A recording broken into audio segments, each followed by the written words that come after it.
Hello everyone, আমি চৈতালি চলে এসেছি তোমাদের সাথে আরো একটি নতুন ভিডিও নিয়ে। তো চলো ভিডিওটা স্টার্ট করা যাক। সকালবেলা যখন ঘুম থেকে উঠেছিলাম তখনই শাশুড়ি মা বলল যে, "চলো আজকে একটু দিদাবাড়ি থেকে ঘুরে আসা যাক।"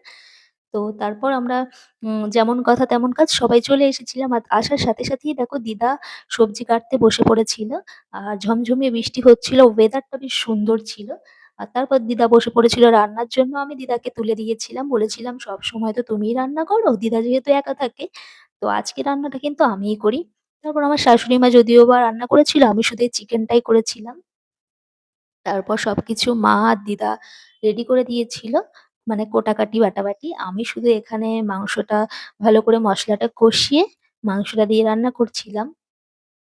তারপর রান্না হয়ে গেলে আমার শাশুড়ি মা আবার চচ্চড়ি বানিয়েছিল একটা, বেশি কিছু করা হয়নি।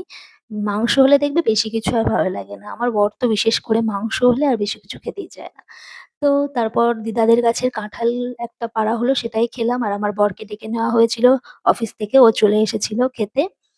তারপর দেখো আমার ছেলে এখানে বৃষ্টি ভিজবে বলে দাঁড়িয়েছিল। আজকের ভিডিওটা কেমন লাগলো অবশ্যই বলো।